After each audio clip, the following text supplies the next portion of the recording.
जी, अस्सलाम वालेकुम नाज़रीन, मेरा नाम है मोहम्मद इरजमात और आप लोग देख रहे हैं लाहौरी जलवा। मेरे साथ आज मौजूद हैं बड़े नामवर और फेमस एस्ट्रोलॉजर दाऊद साहब, और इनसे जानते हैं कि एमक्यूएम और नून लीग का जो फ्यूचर है, क्या ये पार्टनरशिप लंबी चलेगी?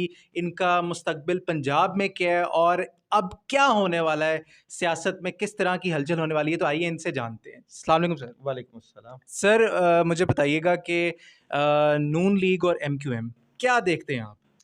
देखिए, मैं अगर यहाँ पे नून लीग की बात करूँ और एमक्यूएम की बात करूँ, तो ये जो शतरंज के पत्ते हैं, ये इंग्लैंड से मिले हुए थे और वहीं से मिले हुए चल रहे थे। हालात ये हैं कि इनका इत्तेहाद जो है, पीपल पार्टी के ऊपर जो है छुरा घोंपने की कोशिश है। पीपल पार्टी जो है, अगर पहले इत्तेहाद कर लेती एमक्यूएम के साथ, तो नून लीग ज़रा तनहा रह जाती।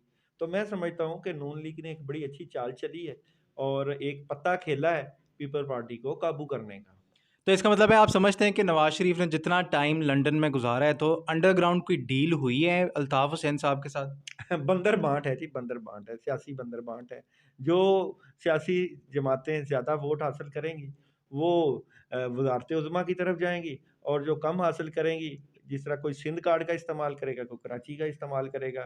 तो एस्ट्रोलॉजिकल जो है ये खेल खेला जा रहा है। मज़ा तो तब लगे ना जब वो जो एक शेर जो है वो पिंजरे में बंद है, उसको बाहर निकालें और फिर देखें कि इनकी दौड़ें कैसे लगती हैं और इनके जल अगर वो बाहर होता तो इस वक़्त उसने कोई 15-20 जलसे ठोके होने थे। अभी मुल्तान का जलसा चल रहा है, कल पेशावर का चल रहा है, परसों सिंध का चल रहा है, तो फिर इनकी दौड़ें देखनी थी। एक बंदे को आप बाँध के मार रहे हो, तो ये एक ज़्यादती है, लेकिन बाकी जो बंदर-बांट हो रही है, वो ये कर रहे हैं और उसका फ़ायदा उठाएँगे। एमक्यूएम की शुरू दिन से ही पंजाब में नज़र रही है कि पंजाब में भी एमक्यूएम की जो मेजॉरिटी है वो सीटें जीते। तो आपको लगता है कि एमक्यूएम जो है वो पंजाब में कामयाब रहेगी सीट्स जीतने में? परवेज़ इलाही वाला फ़ार्मूला चलेगा जनाब और जिस तरह पाकिस्तान तहरीक-ए-इंसाफ ने परवेज़ इलाही की 8 सीटों पे या 10 सीटों के ऊपर जो है, उनको पंजाब दे दिया था। इस तरह जो है एमक्यूएम की गेम चलेगी, ये सियासी चाल है।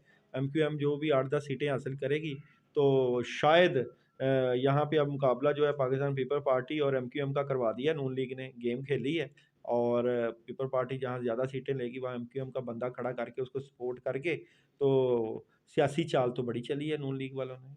अच्छा सर, मुझे ये बताइएगा कि पीपल्स पार्टी कितना असर पड़ेगा जो नून लीग और एमक्यूएम का जब इत्तेहाद होगा, और हो गया है मेरे ख्याल से, और बड़ा ही सॉलिड किस्म का यूनियन है इनका। तो इससे पीपल्स पार्टी और जरदारी की हुकूमत को कोई नुकसान पहुंच सकता है, उसकी पार्टी को या उसके पार्टी वर्कर्स को? यहाँ पे इत्तेहाद जो होते हैं वो देखें हमेशा एक बात याद रखिएगा, किसी भी पार्टी के साथ इत्तेहाद दूसरी पार्टी को नुकसान का ही बायस बनता है। जमहूरियत नाम ही इत्तेहाद का है, जमहूरियत नाम ही है मिल-जुल के खाने का, जमहूरियत नाम ही है मुल्क लूटने का।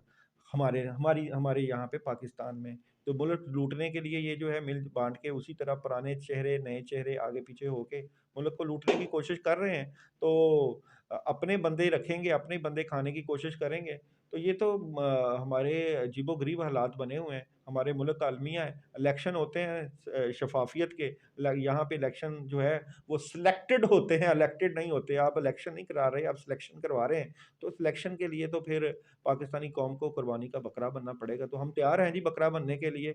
आप इत्तेहाद करें चाहे एमक्यूएम के साथ, इत्तेहाद करें चाहे पीपल पार्टी के साथ। तो इसका मतलब है कि अगर एमक्यूएम और नून लीग का आपस में इत्तेहाद हुआ है, तो क्या पीपल्स पार्टी और पीटीआई का इत्तेहाद आपको नज़र आता है? हाँ, ये यहाँ पे एक क्वेश्चन मार्क है। इसको हम देखते हैं कि पाकिस्तान पीपल पार्टी और जो है तहरीक-ए-इंसाफ का आपस में क्या कंपैटिबिलिटी नज़र आती है।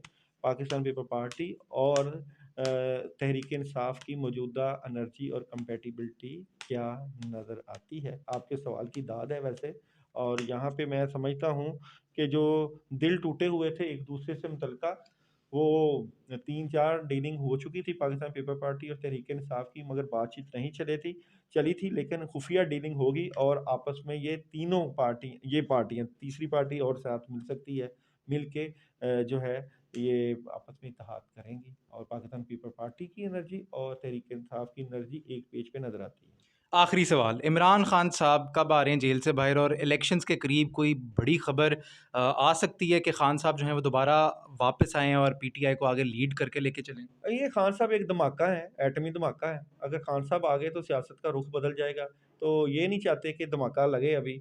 और शायद ये कौन-सा पत्ता खेलेंगे और किस वक़्त पत्ता खेलेंगे। तो खान साहब की एनर्जी हर वक़्त स्ट्रॉन्ग रहती है, जब भी आए तो खान साहब अगर 2 साल की सिलेक्शन हुई है नवाज़ शरीफ की कि जी 2 साल हुकूमत करनी है, तो 2 साल में भी अगर खान साहब आ जाएँगे तो इनको नत्थ डाल ही रखेंगे। हुकूमत तो उन्होंने करने नहीं देनी खान साहब ने, किसी को जीने तो देना कोई नहीं। तो खान साहब जेल में भी किंग हैं, जेल के बाहर भी किंग हैं। गवर्नमेंट तो फिर आप जो बंदा किसी को सुख का साँस ना लेने दे, तो उसके लिए आप क्या प्रिडिक्शन करोगे? तो जो जिस दिन वो आ गया, तो फिर उसका बोलना देखना और इनका दौड़ना देखना। बेहतरीन हो गया। नाज़रीन, ये थे मेरे साथ दाऊद साहब और बड़ा ही ज़बरदस्त और डिटेल्ड एनालिसिस इन्होंने पॉलिटिकल सिचुएशन के हवाले से दिया।